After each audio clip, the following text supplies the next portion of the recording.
नमस्कार, आप देख रहे हैं समर राजस्थान। आइए जानते हैं देश और राजस्थान की सभी बड़ी खबरें जिन्हें जानना है आपके लिए बेहद जरूरी। वीडियो में आगे बढ़ेंगे, वीडियो को लाइक कीजिएगा और अधिक से अधिक अपने परिजनों को शेयर कीजिएगा। चले बढ़ते हैं प्रदेश की पहली बड़ी खबर की ओर। जाट आरक्षण आंदोलन में महापड़ाव में लाठियां लेकर पहुंची महिलाएं, संघर्ष समिति ने सरकार को दी खुली चेतावनी।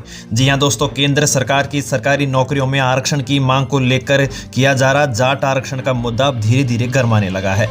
शुक्रवार को धरना स्थल पर बड़ी संख्या में दर्जनों महिलाएं हाथों में लाठियां लेकर संघर्ष में शामिल होने पहुंची। वहीं आरक्षण की मांग को लेकर संघर्ष समिति ने सरकार को 22 जनवरी का डेडलाइन देते हुए 23 जनवरी से आंदोलन को उग्र करने की चेतावनी भी दी है। संघर्ष समिति ने सरकार से 22 जनवरी तक मांगे नहीं मानने पर हाईवे व रेलवे ट्रैक जाम करने की चेतावनी दी है। महापड़ाव स्थल पर पहुंची महिलाओं ने भी सरकार से केंद्र में आरक्षण की मांग की है और सरकार को चेतावनी भी दी है कि हमारी मांग मान ली जाए तो ठीक, नहीं तो आर पार की लड़ाई लड़ने के लिए तैयार हैं। चलिए प्रदेश की अगली बड़ी खबर की ओर बात करें तो नई शिक्षा नीति के विरोध में शिक्षकों ने भरी हुंकार, सरकार के सामने रखेंगे अपनी मांगें। पुरानी पेंशन नीति को लेकर कही बड़ी बात। नई शिक्षण नीति, शिक्षकों के तबादले व पुरानी पेंशन नीति सहित कई मुद्दों पर शुक्रवार को राजस्थान के शिक्षकों ने प्रदेश स्तरीय सम्मेलन में चर्चा की।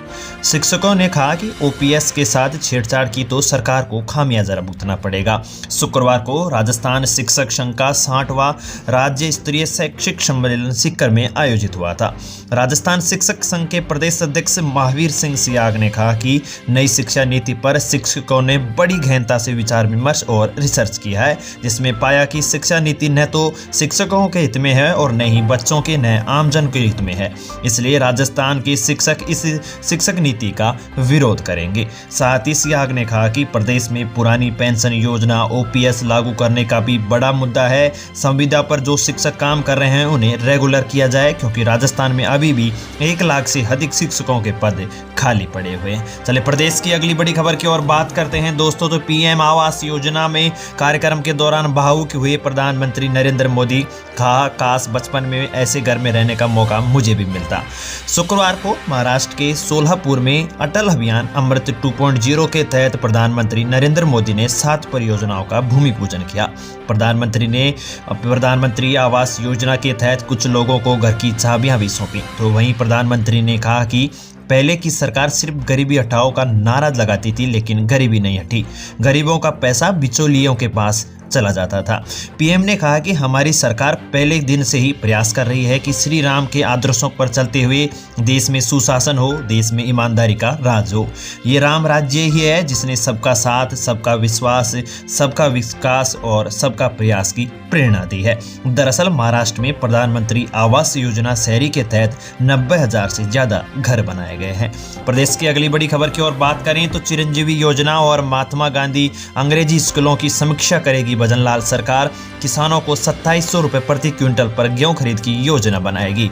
जी हां दोस्तों, किसान भाइयों के लिए भी बड़ी खबर प्रदेश के लिए आई है। प्रदेश में अब नवगठित भजनलाल सरकार मुख्यमंत्री चिरंजीवी योजना और महात्मा गांधी अंग्रेजी मीडियम स्कूलों की समीक्षा करेगी। विधानसभा में शुक्रवार को राज्यपाल ने कहा कि गहलोत सरकार के घोटालों की भी जांच होगी। तो वहीं गवर्नर ने कहा कि पिछली सरकार की जन कल्याणकारी योजनाओं को बंद नहीं किया जाएगा।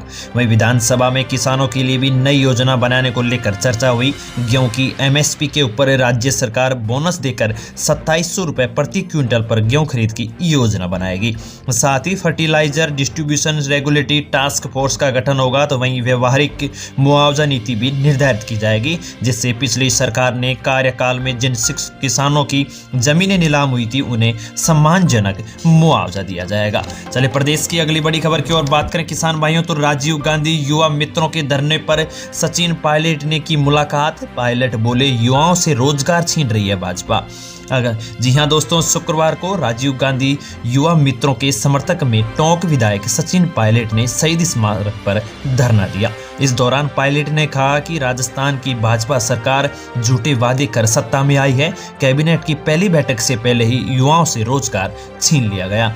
पायलट ने कहा कि अगर सरकार को राजीव गांधी के नाम से इतनी ही नफरत है तो उनको योजना का नाम राजीव गांधी की जगह कुछ और रख देना चाहिए था, लेकिन 5000 युवाओं से रोजगार नहीं छीनना चाहिए।